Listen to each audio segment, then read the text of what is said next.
Good morning, everyone, and good evening. My name is Beth Capellas, and I'm the Sales and Support Manager at Triangle Microworks.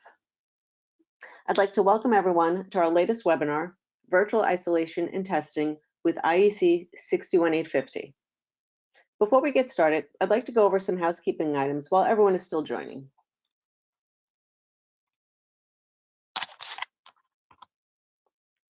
The webinar is scheduled to be 1 hour long.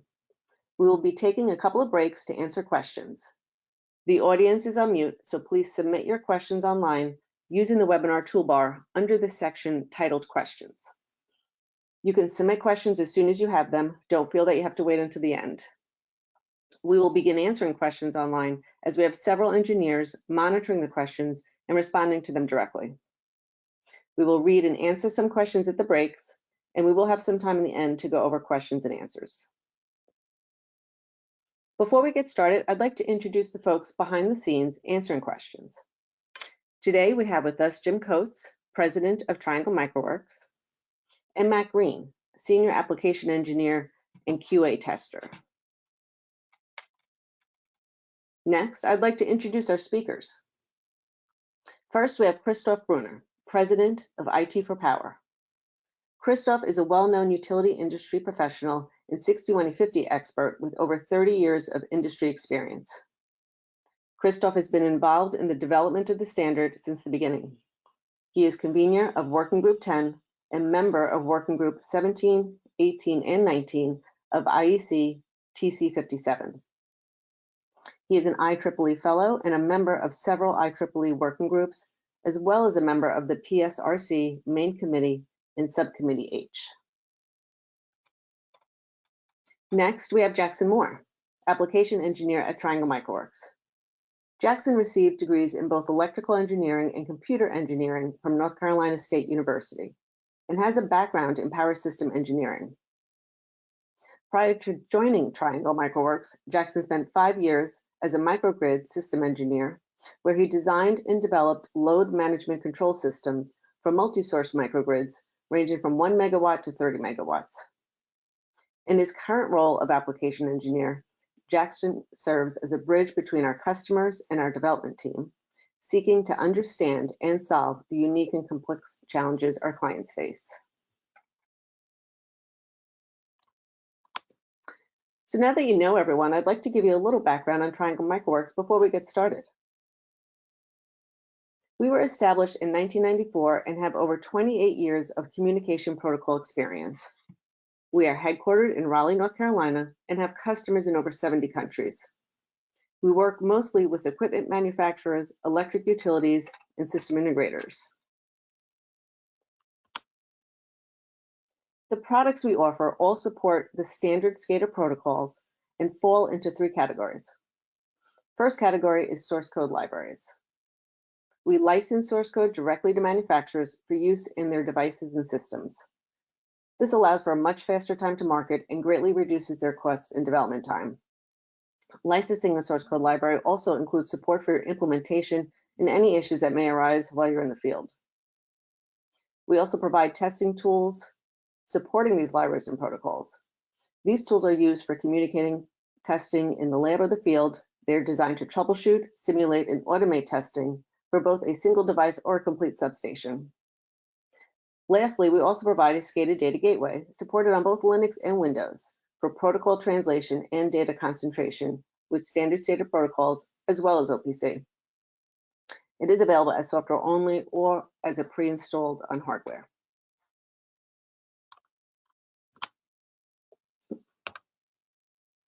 We are heavily involved in the standard committees that support SCADA protocols like UCA Group for 61850 and DMP user and technical committees. Through our participation, we help define the protocols, stay up to date on the changes taking place, and ultimately provide feedback based on our customers' needs as the protocol continues to evolve.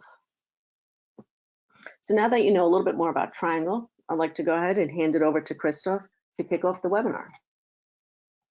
So Christoph, I'll go ahead and make you presenter.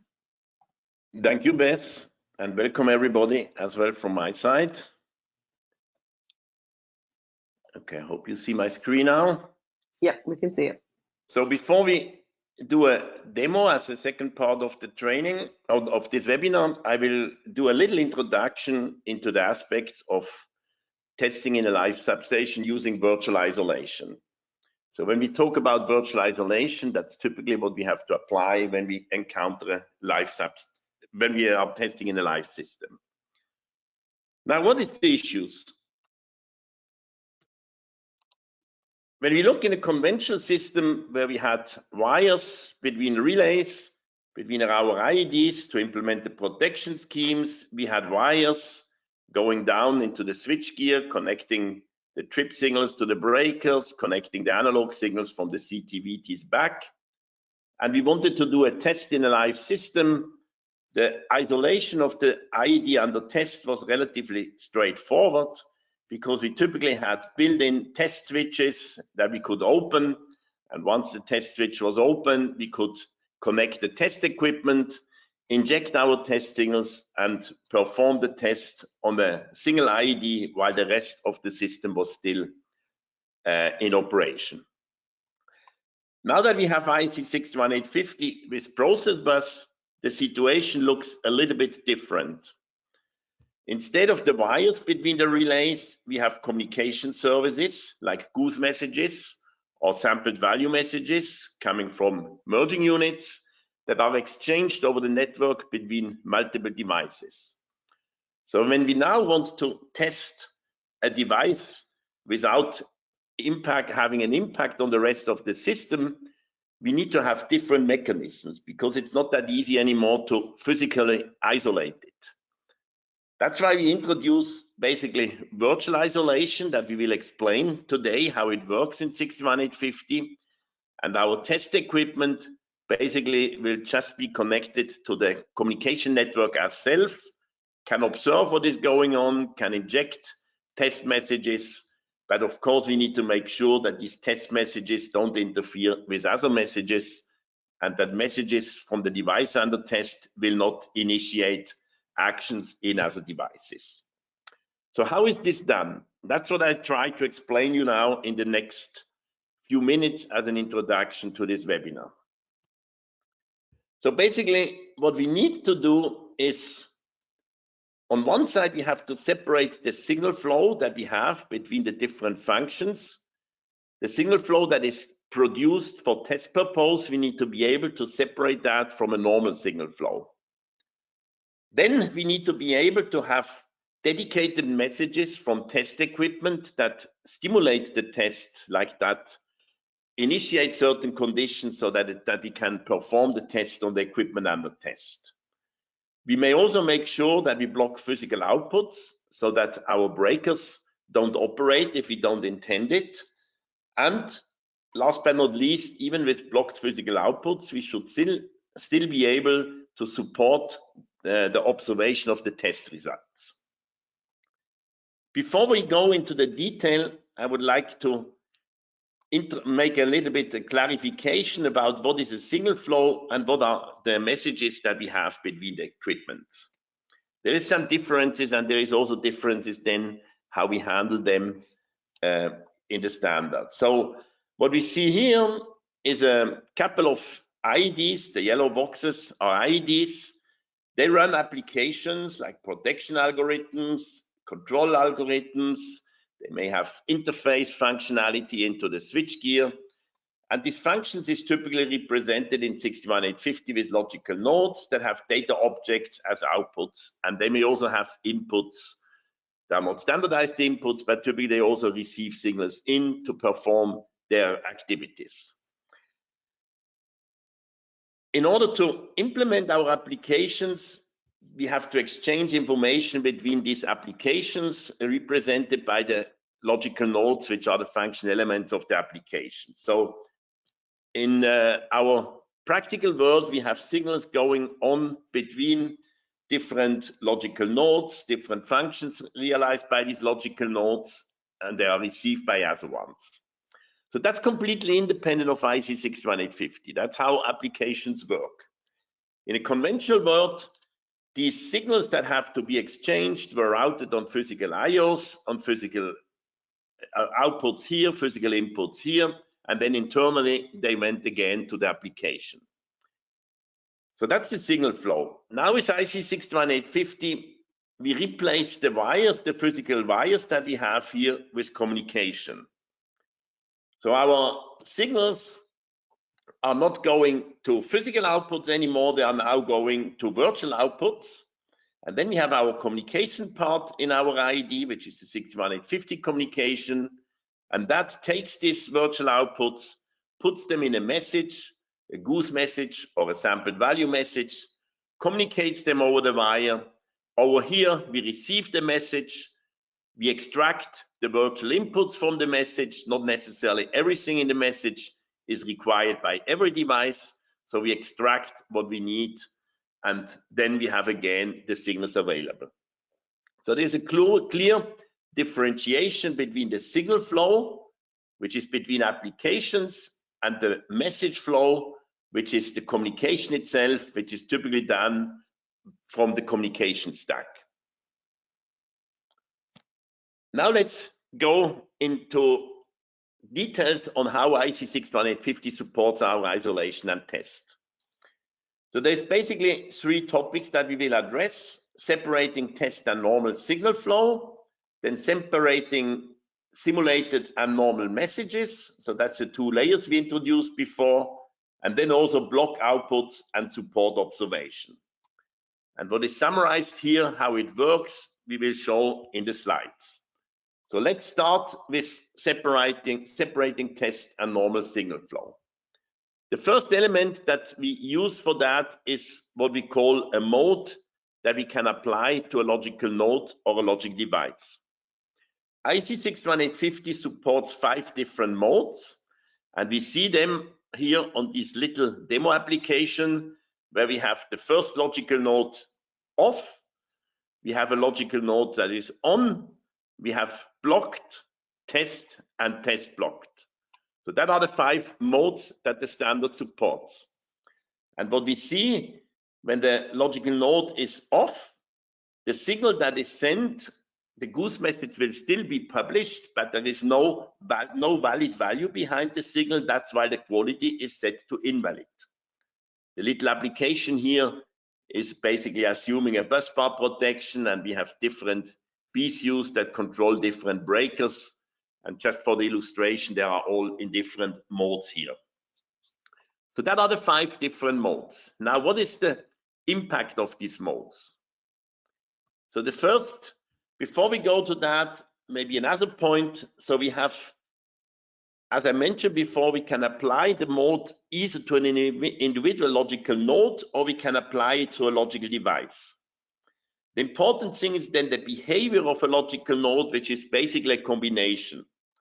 So in this little example we see here, this first circuit breaker has the mode on, but the logical device has the mode set to test. So the behavior of that circuit breaker will be test, because it inherits the stronger restriction from the logical device on the hierarchical level above. The second logical node, which is in mode blocked, also inherits the mode test, and as a result, its behavior will be test blocked. And for that, we have this data object behavior that is mandatory in every logical node, which indicates us what is the real behavior of this logical node, derived from its own mode setting, if available, and from the mode setting of the logical device above. So now how does the mode impact our system? So the first, when quality of the sending device, so when the logical node that is publishing is in mode on, quality will be set to good, and that means all of our logical nodes, independent of the mode they will receive. So even if something is in mode test, it will still receive signals from a logical node that is in mode on. It gets more interesting when our publishing logical node is in mode test. So the first thing that we now see is that the quality of the signal, besides being valid, it also has an additional information now, a flag that tells this quality was sent from a device that is in mode test. as a result, logical nodes that are also in test mode will continue to receive that signal because it may be part of a test that they participate. However, logical nodes that are not in test, they are either on or just blocked, they will not receive anymore that signal, which is visualized here with this little cross at the entry. And the reason is indicated here, it's blocked because of the behavior. The behavior is on, but the quality is test, so that's why the signal is not received. And with that, we basically can make sure that if a device is under test, sends out a goose message, it will not, as an example, when we test the protection, it will not initiate somewhere a breaker failure function that is not in test, because that breaker failure function will not react on that signal because the quality is set to test. Okay, that was the first part. Now, how do we deal with simulated and normal messages? The standard supports the possibility to add, besides the regular goose message, a message that is exactly identical with the exception of a simulation flag in the message to be used basically from test equipment to control the test. So in order to differentiate them, they have a dedicated flag in the message header which indicates the message that is coming from this test device as a simulated message, whereas the regular message is a normal one. Now, in order to make an ID switch over to receive simulated messages, we have a logical node. In the logical node LPHD, we have the data object sim that we can activate, and when that is set to true, the ID will switch over for any of the streams that it receives to the simulated one if there is one present on the wire. So we see here now, we have the same ID like before. We illustrate a second ID that is now indicated. It's LPHD Sim is set to true. For the moment, there is no simulated message present, so it receives the normal message. But as soon as a simulated message becomes available, it will switch over to the simulated message, and it will not use the other inputs anymore. And this is typically handled at the stack level because that's where we are on the message level. So the stack will now put into the virtual inputs the signals from the simulated message instead of the signals from the regular message. So with that, we can differentiate our normal goose streams and the simulated goose messages that are sent from a test equipment in order to send the test, the signals that we require to do the test. An important element that we have as well to check that everything has switched over is the logic node LGOS. So what we see here, we have a table, we have an overview, this is a message that is being sent by a device here. The message exists as well present from a test equipment. We have this first device that is not set to receive simulated message, so it continues to receive the normal message. The second device is set to receive simulated messages, and it's switched over to that, and we can verify that in the data object Sim status of the logical node LGOS. Now this is also true besides the status that indicates that the subscription is working and it's receiving it. Here now it indicates, and by the way, I'm now receiving the simulated message and not the normal one. So when you start a test, it's always a good idea to verify that everything is configured as you want it before you start the test. And LGOS is one of these means to do these verifications. Last element is how we can block outputs and how we can still observe the results. So basically, first of all, it has to be understood that the mode blocked and test blocked only applies to physical outputs. So if you have an ID that is, as an example, an interface to a breaker, and it receives information to operate the breaker, either through a control service or through a goose message, it will process that request, and usually it would then activate maybe open coil or a closed coil, but when it's in mode blocked, it will not activate that. But still, we may want to know that it would have activated as in order to verify that the test has succeeded. And for that, we introduced a couple of data attributes into the standard. The first one indicating that a request has been received. Then the request is processed.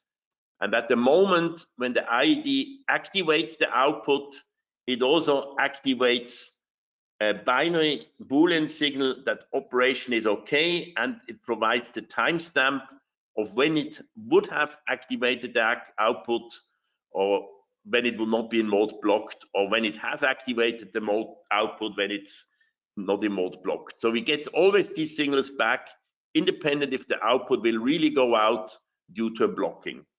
And the timestamp and this Boolean can be used to verify, and with the timestamp also measure the performance on how long it took to operate. So that's basically the data attributes that we have added. And with that, I hand back to Bess for a first question and answer session. Yes, we did have several questions come in. So what I'm going to do is, Jackson, I'll go ahead and make you presenter so you can get ready on your end. And then Christoph, I do have a couple of questions for you. First question, when I do a site acceptance test on, of my system, do I need to apply virtual isolation? No, we basically only need to apply virtual isolation when we are testing in a live system. So a site acceptance test where I test the normal behavior of my system is done without virtual isolation because the system is not live yet at that time. However, it is important that you also, during the site acceptance test your virtual isolation. So as part of the functional testing, you may also want to do some of the virtual isolation tests, like when you would be in a live system, so to verify that everything works. So when you have to do the tests later in the live system, that you don't have surprises. Okay, I have an additional question. What if a Goose message does not include the quality of the DO? How can I ensure that I do not get misoperations when the device that is under test sends out a Goose message? Well, when the Goose message does not include the quality, you don't really have any possibility to do virtual isolation because you would not be able to differentiate. That's why we always recommend that in a Goose message, you always have to include the quality. It's not only for virtual isolation, but the quality as such also gives you information if the signal is valid. So just sending a status value over in Goose without the quality itself is not really a good idea. Okay. Okay, and then I'll do one last question and then we'll move over to Jackson. If an IED is in test mode and does send Goose messages, does it need to send the Goose message with the simulation flag set to true, or is it sufficient that the quality attribute test will be set to true for each DO that is in the Goose message? An IED that is in test mode should never set the simulation flag to true. The simulation flag is really used for messages coming from test equipment. So an IED is not supposed to set the simulation flag true. That's why we have the quality attribute test. With that, we can indicate which signals are coming from a source that is in test, and that's sufficient. The simulation flag is really reserved to messages from test equipment, messages that are created instead of the regular ones as proposed of our test.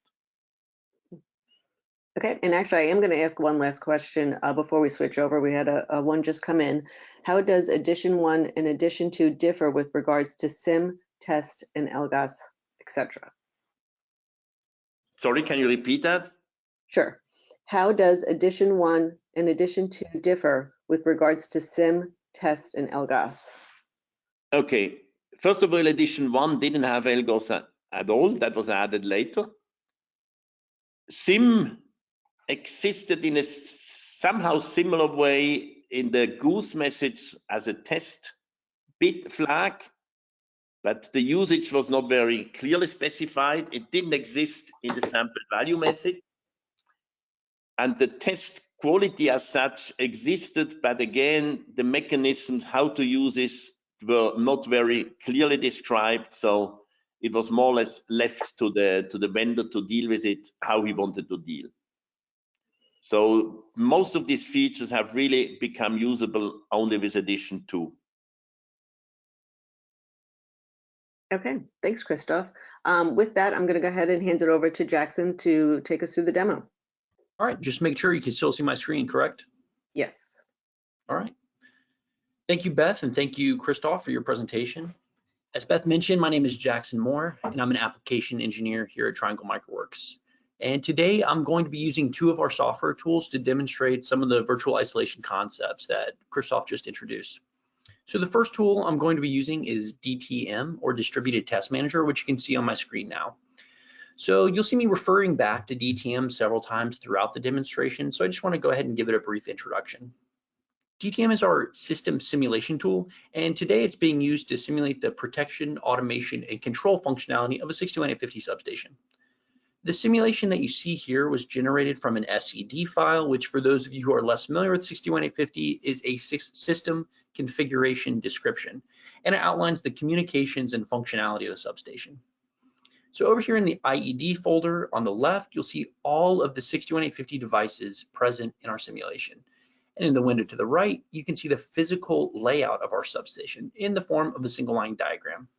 Now we can interact with this simulation in a couple of different ways. We can go directly over to our devices and see their data models, or we can interact with this one line by double clicking on a breaker to open and close it, or clicking one of these red buttons over here.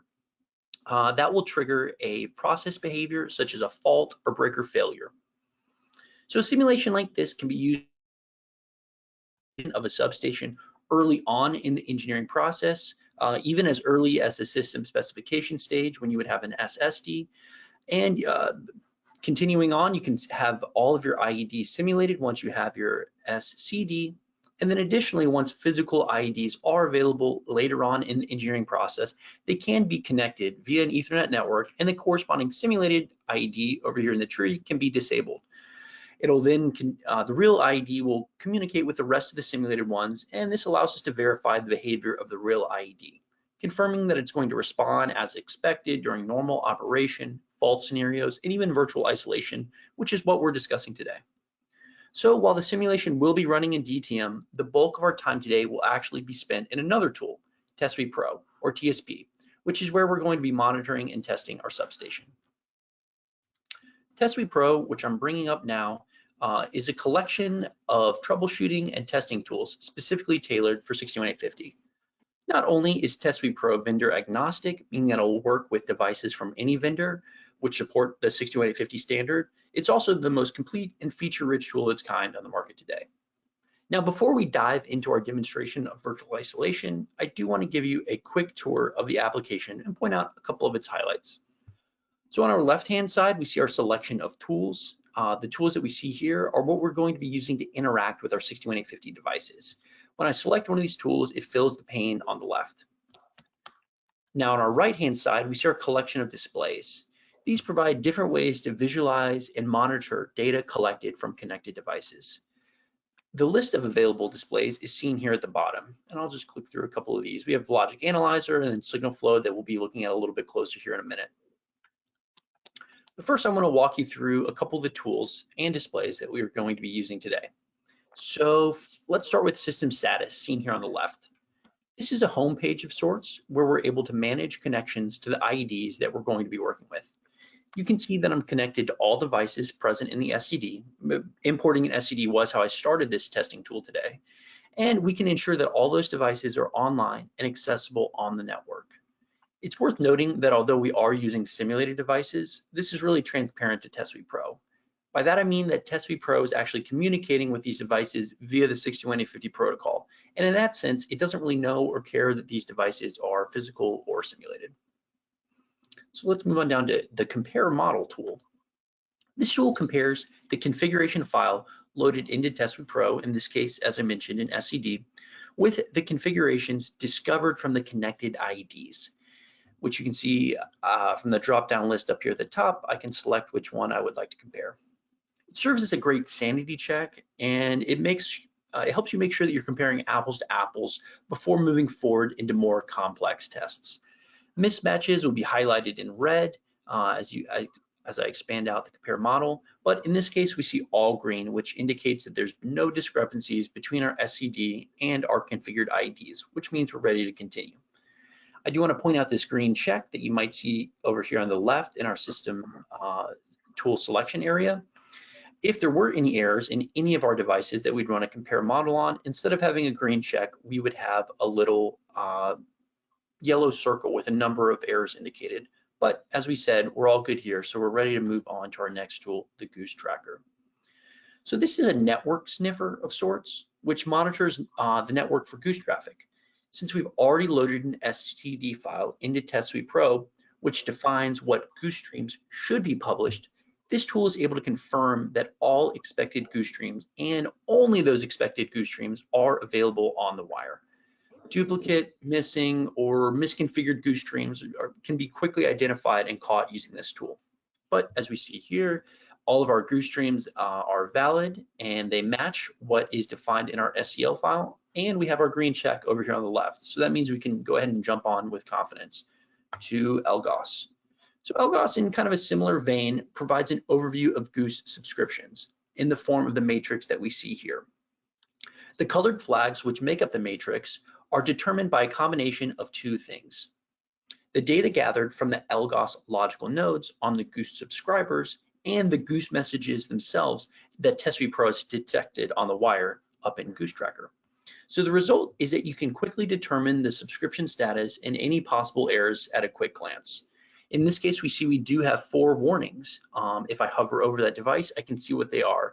So our test subscriber, which subscribers are listed up here at the top, test subscriber being on the far right, does have 4 warnings, and that's because it does not have an LGOS logical node, so therefore we're unable to read the subscription status to know if this device is actually receiving these streams. That's expected behavior today, so I'm going to go ahead and acknowledge those warnings. So now I'm going to take a look at the two tools and the 2 displays that we're going to be working with most closely today. The first of which is the Mode, Behavior, and Sim tool. So this serves as a centralized control interface for monitoring and changing the mode, behavior, and simulation configurations of a device. As Christoph mentioned in his slides, these settings are what allow us to configure what types of data our device will respond to and what that response is going to look like.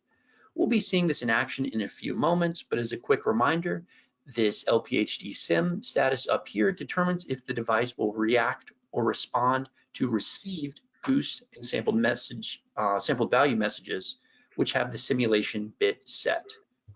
Whereas the mode down here determines the quality of data attributes sent from the logical node, as well as what external references received by the logical node will be used, and that's based again on their quality. So the behavior right next to the mode, in a general sense, as Christoph mentioned, this is a feedback that you're going to receive from a device to let you know that the mode command has in fact been received. And finally, the last tool that we're going to be working with today is Goose Publisher, which, as the name suggests, is used to publish Goose messages. So I can see each one of these little play buttons is next to a different Goose stream or Goose control block. If I expand one out, I can see what's available, the data attributes in that data set, and if I want to, I can change these and publish them. Other values that you might find in a Goose message header are found up here at the top, and those can be changed as well. Now let's shift gears and take a look at our displays seen over here on the right, starting with the test sequencer. So the test sequencer is used to build and run automated test sequences. Now, during a typical test in the test sequencer, we're going to be setting some initial conditions to perform some action and then verifying the expected results. So in the test that I'm going to run right now, we're actually going to be that we have control operation over the breakers in our simulated substation that we saw over in DTM. So as a first step, it's asking us to ensure in the custom display for line 1 that all switches are closed. I'll come up here to my custom display, switch to my line 1 view, and I see that in fact both switches and my breaker are closed, so I can go ahead and hit yes. And as I come down back to the test sequencer, I see that it's going to open those, which we can see if we come back to the custom display and then close them back, verifying that we do in fact have control over our breakers. And we'll see this applied a little bit later to a test done in virtual isolation. So now we come to signal flow diagram. So the signal flow diagram is where we're going to be spending a good bit of our time today. This provides kind of a flow chart-like view of our 61850 communications, allowing you to clearly see how signals are flowing between IEDs. To make this display digestible, sometimes you're going to make multiple of them instead of one for your whole substation, usually broken up based on functionality or role. So let's take a look at how signal flow works before moving on. I'm going to go ahead and hit record down here. And now switch back over to Test Suite Pro, where I'm going to trigger a differential protection on line 1 by clicking this little red button up here. Now, when I do that, it will cause the breaker to trip. This breaker here on the far left, it'll pop open very quickly and then reclose as the reclose functionality kicks in. All right, if you blink, then you missed it, but this breaker did pop open very quickly and then reclose. But it's okay if you did miss it because we captured it over here in the signal flow diagram. So I'm going to begin to step through the sequence of events that occurred. As I hit this arrow here on the bottom right, we can see the first thing that happened is our differential protection fault came to true. That was a result of me clicking that momentary button. Stepping on through, that triggers a trip signal to be sent out from our PTRC, which was received by our breaker interface unit in the form of the XCVR, as well as our breaker failure function, and even our reclosing function down here. As I just click the button for a moment, we see the differential protection drop out, or I'm sorry, the differential fault drop out, the PTRC drop out its trip signal, and then finally we do see the breaker open in the form of this pause ST valve being opened. And if I hover over the line, you can see its initial condition was on, meaning the breaker was closed, and is now switched to off. And that signal has been published to our breaker failure, our recloser, and our switch controller. And now what we wanted to see, our recloser has issued that reclose request, which has been passed to the switch controller, and in turn back up to our breaker interface. And finally, our breaker has in fact reclosed. So you can save these sequences that you see here as a recording to play back later, or you can clear them out if you want to start with a blank slate for the next time you want to start or run a test. I'm going to go ahead and just clear the data out. So now as we move into the demonstration portion of today, I want to do what I mentioned earlier and switch to a little bit of a smaller signal flow for the sake of simplicity. And this is going to make things a little bit easier to follow. So let's do that, and then we'll go ahead and get started. So in this first example, or this first test that I'm going to be performing, our goal is to test the control functionality of the breaker QA1 in line 1, the same breaker that we just saw open and close a moment ago in our signal flow diagram. The control functionality for this breaker is implemented in a device called a Bay Control Unit, or BCU. So our device under test is going to be the BCU, represented here in our diagram right here in the middle. In order to not impact the rest of our substation, we want to virtually isolate this BCU from the rest of the system. By doing so, we'll make sure that our breaker control functionality works without actually opening the breaker. Next, we're going to configure the device to receive simulated inputs, or more specifically, simulated Goose messages. And finally, we will be publishing those simulated Goose messages and manipulating them in order to exercise the BCU and the breaker control functionality. So step 1, we need to virtually isolate the device under test. To do this, I'm going to go back over to our mode, behavior, and sim tool that we spoke a little bit about earlier. So here I need to do two things. I'm going to be changing the LPHD Sim and the mode. But first for the mode, I want to change the mode from on, which is the typical mode, and change it to test.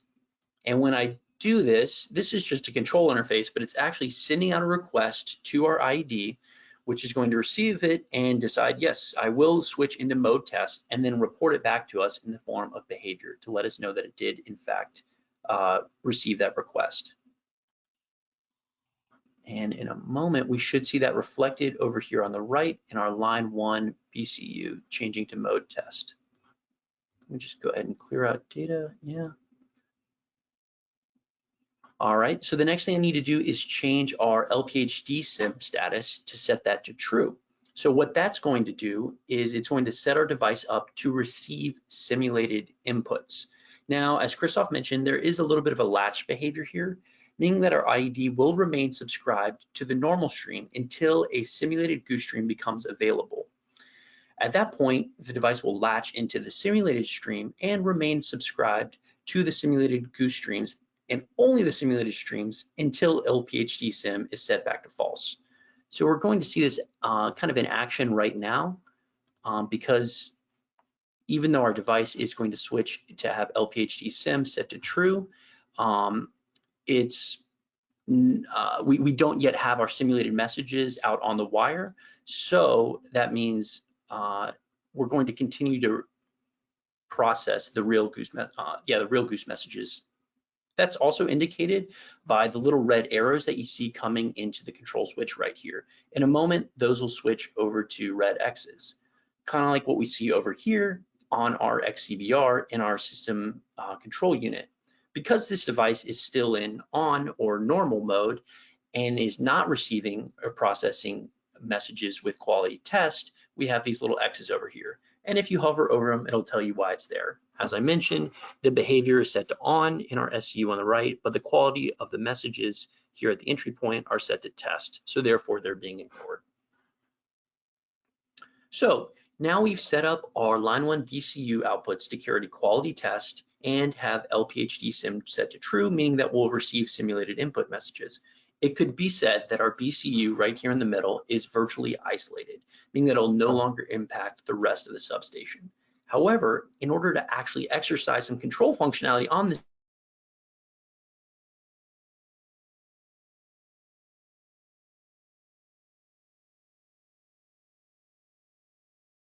device, we need to begin manipulating its inputs or subscribed Goose streams in this case, because that I briefly showed earlier. So in the Goose Publisher, as I mentioned, we see all the Goose streams defined in the SED. And expanding one, I can see the data attributes found within it. Now, in order to test our BCU, I can see that I'm going to need to simulate 3 data attributes because I have 3 inputs coming in.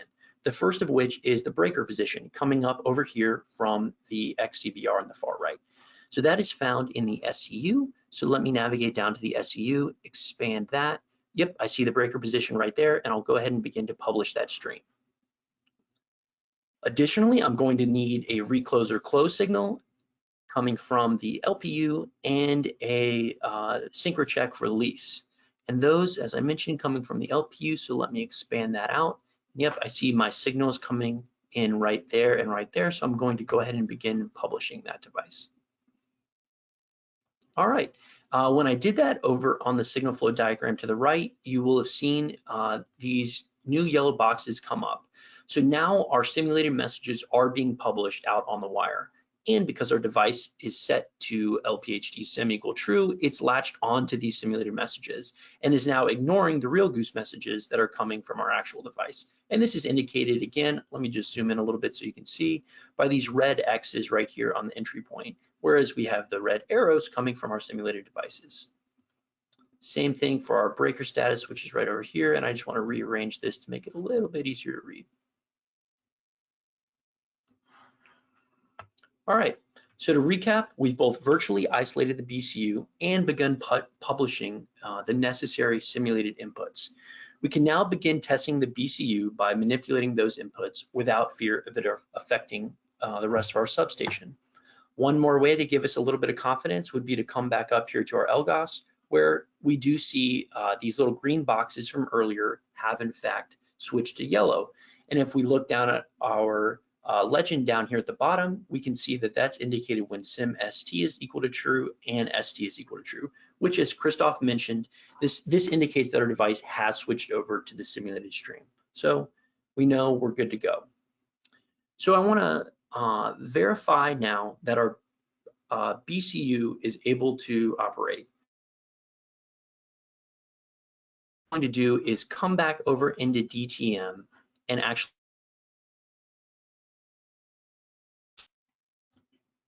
now we see this reflected on our signal flow diagram with the off signal up here. That's the breaker position, off indicating open.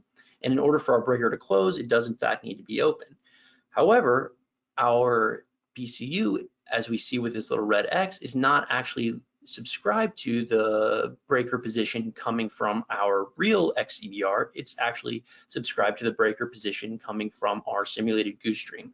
So let me go down to Goose Publisher and change that position to off or open in this case as well. All right, and we see that reflected here. The last step we need, last initial condition we need to set up so that our BCU or breaker control function will operate. We do have a requirement that our device needs to be synchronized, or both sides of the breaker need to be synchronized in order to close. So I'm going to expand out my SCU Goose Publisher, and I'm going to change the release sync and set that to true as well. All right, so now we're ready to perform our test, but before I do that, I'm going to go ahead and hit record. So what I'm about to do is I'm going to pulse the reclose or close signal coming here on the left, and we're gonna make sure that our breaker control function does in fact pass that on. So let me go ahead and do that. Set it to true, publish, and then set it back to false because this is typically a pulsed signal. All right, let me stop the recording and step through the results and see if it's what we expected. So first we see the reclose request coming in from our simulated Goose Publisher. It was set to true. That passed into our breaker control function. And as expected, it did send out our op close. Now, because our breaker interface unit in our SCU over here on the right was not set to mode test, and that message was in fact ignored. So everything worked as expected. We were able to test our breaker interface unit without affecting the rest of the substation. In fact, we can switch over to DTM and we'll see that our breaker is in fact still open, letting us know that this test was a success. So now let's repeat this test, but with a little bit of a twist. This time around, I'm going to expand it to include the breaker interface unit or breaker interface function seen over here on the right, implemented in the switchgear control unit or SCU. Virtual isolation tests like this, which span multiple devices, are not uncommon, and they have the added benefit of allowing an entire protection or control chain to be tested simultaneously. Now, in this case, we do not want to operate the physical breaker still, physical breaker being the breaker that's simulated in DTM. So to accomplish this, we need to not just put the device in mode test, but mode test blocked. And this is going to block the outputs of the SCU. As Christoph mentioned earlier, in order for us to determine if the test is a success and to tell if the breaker would have in fact closed had it not been in blocked, we're going to be monitoring the pause op OK. Let me just go ahead and expand, this device down here a little bit. All right, which is the data attribute that you see down here at the bottom. Op OK is a data attribute used in 61850 for this exact purpose. Its whole purpose is to just let you know if an output would have operated had it not been blocked. So in this case, if we do see pause op OK go to true, we'll know that our breaker would have operated, in this case closed, had the IED not been in a blocked state. So our first step is, just like we virtually isolated our BCU before, we now need to virtually isolate our SCU over here on the right. To do that, I'm going to come back over to Mode Behavior Sim, find my SCU, and change it to Mode Test Blocked. And as I do that, in just a moment, you'll see these little X's disappear as our device changes from being in mode. Oh, I'm sorry, I forgot to clear out the results. So we're still seeing the recorded results. One moment.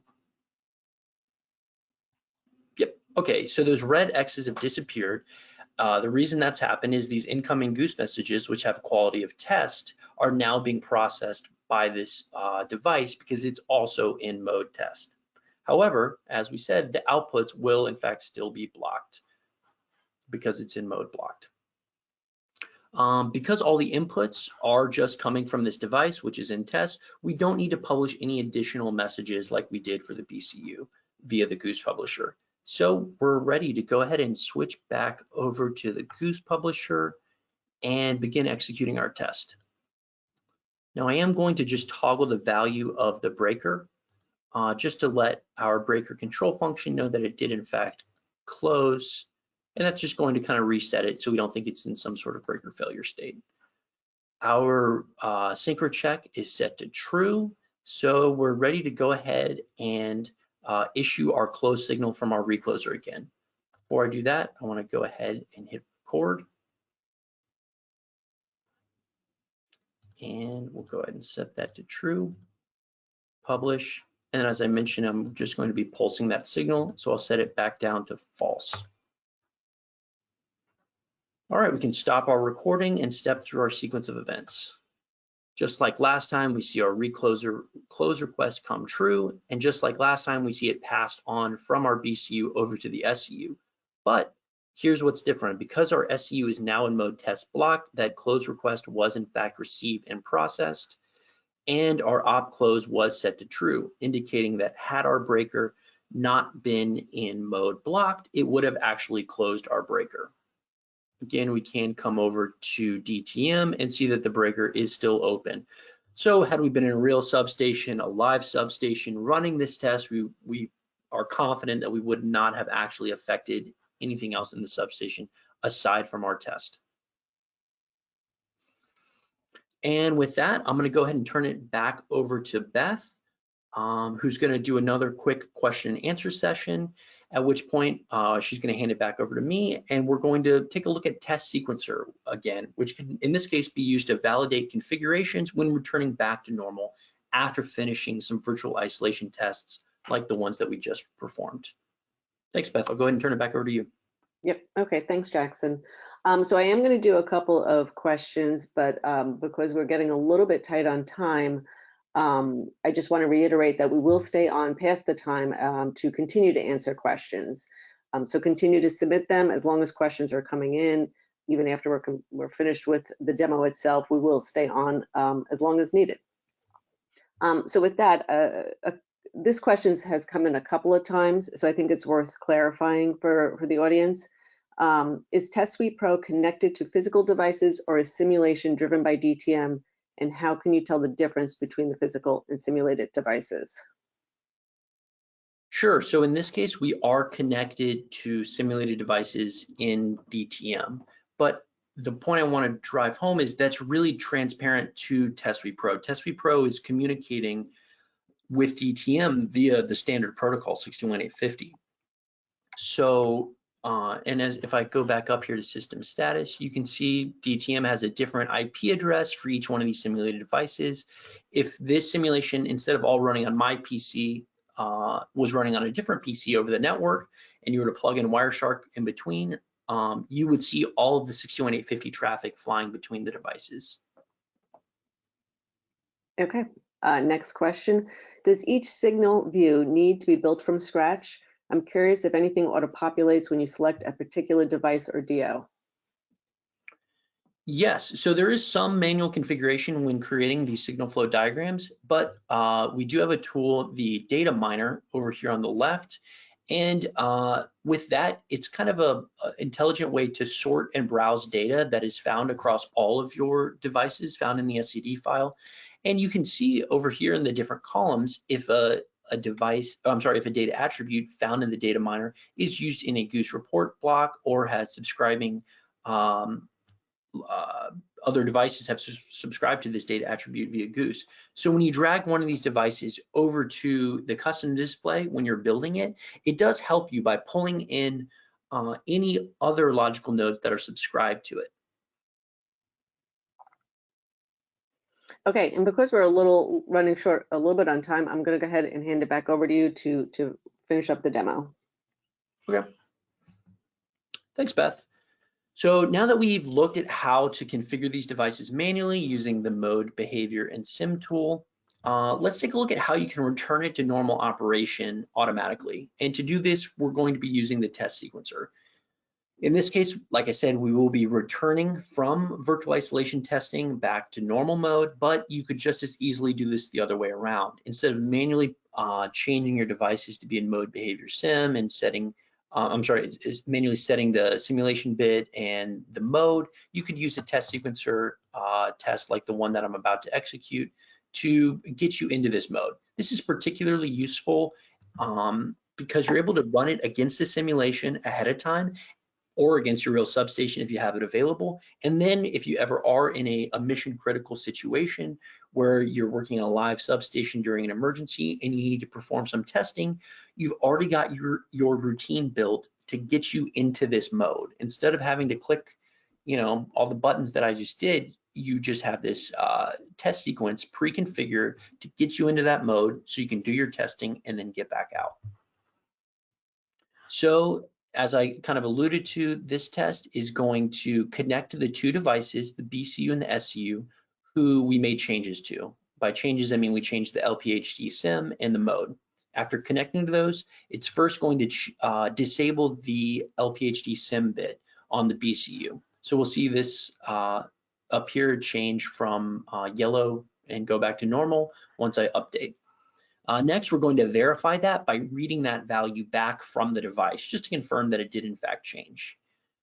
Next, we're going to be reading the LGOS logical node to make sure that our device did in fact switch over from our simulated streams to our regular streams. So coming back up here to LGOS, these devices will switch back to green, or I'm sorry, these flags will switch back to green to let us know that we did switch to our normal Goose streams. And we're just going to be verifying that here in this test. Finally, going back to mode behavior sim, we'll be changing the mode from test back to normal on the BCU, and then on our SCU, the same thing. We'll be changing it from test blocked back to normal, and then we'll read back the behavior from both of those devices to make sure that that command was in fact received and processed. So let me come back up here, make sure I got my test selected, and then hit run. And we'll see the test running through in two different places. Up here at the top in our kind of flowchart-like view, you can see stepping through the various steps. And then down here at the bottom where we configured the tests, you can see the tests as they each pass as well. So I'm going to go ahead and update my mode behavior sim view to make sure, oh yeah, I forgot I did this one manually earlier. So let me go ahead and change him. Change mode. Sorry, that was just a misclick on my part. And then if we come back up here to Goose Tracker, we can see, LGOS, we can see that we do in fact have green again because our devices have switched back over to the real streams and are no longer subscribed to the real streams. So having sequences like this in your test environment are very helpful because, as I mentioned, once you get to the real deal and you need to run this in an actual substation, it's as simple as a click of a button to know that you're ready to go. And with that, I want to thank you for your time and turn it back over to Beth for any final questions. Okay, perfect timing. We just have a couple minutes left, so I would like to just wrap up some final points. I'm going to go ahead and take the screen back from you, Jackson. Mm-hmm. Okay, so just to wrap up, we will be publishing this recording on our website in the next couple of days. So if you just go to trianglemicroworks.com, on the homepage, you'll scroll to the bottom and see the recorded version of this. They can view at any time. When you hang up today, you will be presented with a survey. It's very quick, will take under a minute to fill out. We really appreciate your feedback on what you thought of the webinar, some future topics that you would like to see. So please take a minute to fill that out. You can also download an evaluation license to both Test Suite Pro and DTM today from our website. So the functionality that you saw here today, and I saw that someone had asked that question, what is the release date what you're seeing here today. It's currently in the tools. This functionality is there. Go ahead and download an evaluation license and try it out. If you're working with a VM, please just shoot us a quick email and we can give you a temporary license key to try it out firsthand. And then, of course, if you have any questions or additional comments, we welcome them. So please email sales@trianglemicroworks.com. So with that, we just made it in time. It's 12 noon exactly. As I mentioned, anyone that would like to stay on longer, we'd love to continue to answer your questions online. You can continue to submit them. And with that, I will start to open up the questions to the floor. So I'm going to kind of go back just a little bit because we had some good questions come in. So this could be for Jackson or Christoph. Instead of using sample values, is that there any other way to read analog values from an IED? I'll ask Christoph or Jackson, or if anyone. I can answer that probably. Can you hear me? Yep, we can hear you. And I think as I have answered in the chat as well. So I know sampled values are really used when we need to have the waveform from a signal, like when we have a CT or a current transformer or a voltage transformer measurement, where we have with a digital substation a merging unit that has the analog input and then is sampling the signal and really sending with sampled values the individual samples over, so that we have in the receiving device, like a protection device, we can receive the complete waveform. That's where we really use sampled values. If you just have calculated analog values like a measurement, like a frequency measurement or a calculated current and voltage RMS measurements, they can be communicated using the MMS services with reporting as an example. We can read them with MMS, so we can also put them in the Goose messages. I hope that clarified. Okay. Can Test Suite Pro publish sample values virtual secondary injection testing? No, we are not able to publish sampled values. We can monitor sampled values on the wire via the sample value tracker, but we cannot publish sampled values with Test Suite Pro. However, our tool DTM does have some ability to publish sampled values. Okay. We did have a question come in about hands-on training sessions that are available, and I would like to mention that with any purchase of our tools, we do offer a 1-hour free training session to familiarize you with all the functionality within the tool, and that could be for an individual or for a team. And then, of course, we've got training videos on the website as well.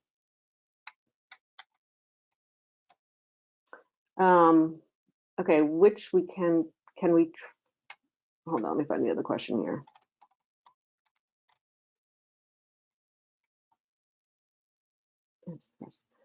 Okay, so this one's going back just a little bit. You showed the compare tool. Does this only compare the model, or does it as well compare values? And there's a second part to this. Can I use the tool to ensure that, as an example, my protection settings in the relay are still as they should be? Yes. So in an SCL file, you can have settings parameters that can be pre-configured. And in that case, yes, compare model will compare the values discovered on the IED with those defined in the SCL file. On the other hand, I guess I would point out that values such as like breaker status or something like that, that is not pre-configured like a protection setting would be, those would not be compared. But yes, if you want to make sure that someone hasn't gone in and changed protection setting parameters on your IED, this is a perfect tool to do that. Okay, thanks, Jackson. Next question, is it possible to generate test reports from the tool with test conditions? Absolutely, yes. Once a test has been run, you can export those results as a CSV or Excel file, which does include conditions as well as results. Okay, next question. So if I understood correctly, in LGOS, I see that the device is switched to receive the simulated message. What do I do if my device does not have an LN LGOS?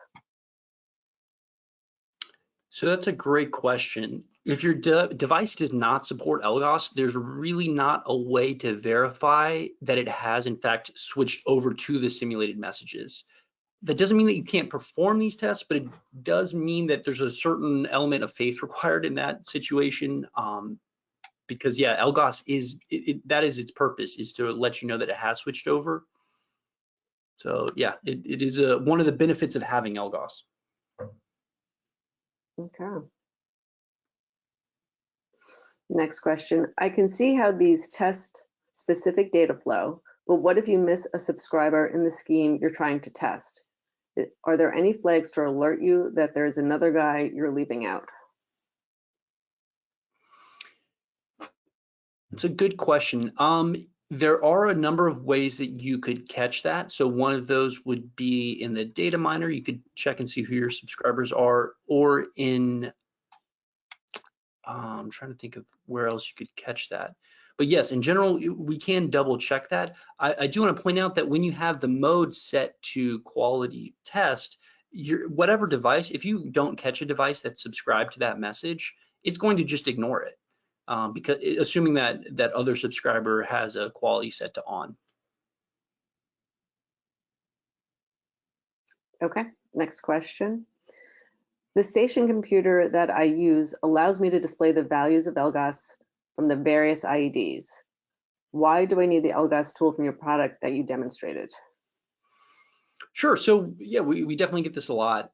You're correct that there is some overlap between just standard LGOS reports and what we show in our matrix view. But where our LGOS matrix really differentiates itself is the way that Test Suite Pro is sniffing the wire. And so it's comparing with what it finds on the wire with what your LGOS is reporting. So as an example, let's say that a publisher is publishing its Goose stream, but a subscriber is reporting that it's not seeing it. Well, you can decide some level of truth using Test Suite Pro and say, yes, I do in fact see that stream on the wire, but it's not getting to my device. So now you have an extra layer of diagnostics to know where to troubleshoot. Maybe it's a networking issue, or maybe it's a misconfiguration on the subscriber's end. Great, thanks, Jackson. Next question. Are there any IED standards, for example, between relay manufacturers that require outputs to block when in test mode, or does this functionality need to be custom programmed by a setting engineer? Maybe I can take that. Yes, please. Yeah. So basically, I mean, it depends on the test what you really need to block, if you need to block an output or not. So typically, when you do a test in a live system, you will block the output, as an example, from the breaker, that it doesn't trip the breaker, and you do that on the logical node XCBR that interfaces to the breaker. So when that's in blocked, it will not generate the output. So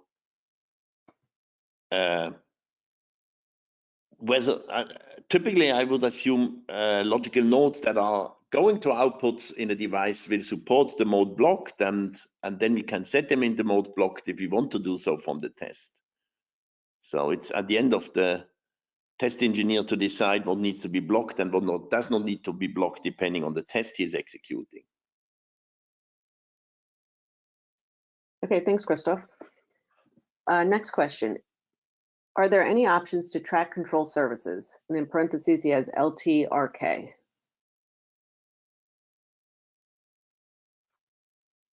Yes, the logical node LTRK has the capability to track all the control requests, all the control service requests. That's one of the purposes for that logical node. Okay, next question. From SCADA, can we trigger Goose messages?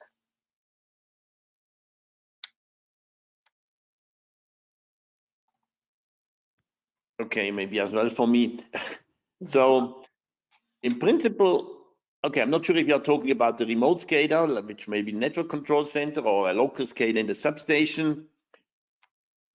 Goose messages, as we have shown them here, are working on the layer 2, so they remain within the segment. If my SCADA, my local SCADA is connected to that, in theory it can also send Goose messages.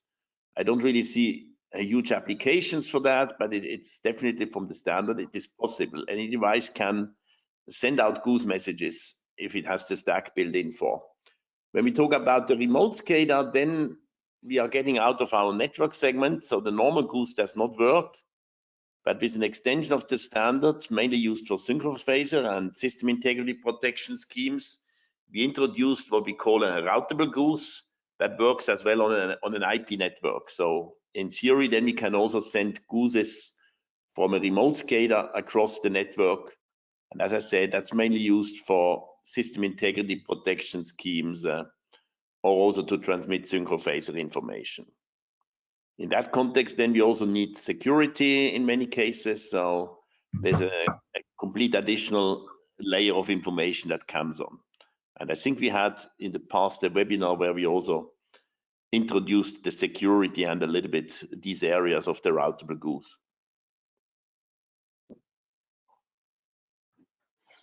Okay, next question. There are quite some steps required. And in parentheses, he has writing mode, writing LPHD.sim, checking Bay, and LGOS. Does your tool support automating these steps so that an engineer that has to go to a substation to troubleshoot does not make a mistake? Absolutely. So yeah, that's really where the test sequencer shines. It can be several steps that you really need to pre-plan in order to configure your system for virtual isolation testing. And you do have to kind of determine those steps, but once you've determined them, you don't need to repeatedly do them manually. You can both make those configurations and verify that they're correct using the test sequencer. And that's a little bit of what I showed here at the end. It was not quite the same as the question. We were actually exiting virtual isolation testing and getting back to a normal mode, but you could totally flip it the other way around and have a test sequence that prepares you for virtual isolation. Okay. Well, I think with that, we are concluding our webinar. Looks like the questions have slowed down. I think we've covered most of them. So again, I want to thank everyone for joining us today and staying on a little late to get through most of the questions. Again, please check out our website to download these tools today, as well as see the recorded webinar, which should be posted in the next couple of days. And we look forward to seeing you at our next webinar. Thanks, everyone. Thanks very much.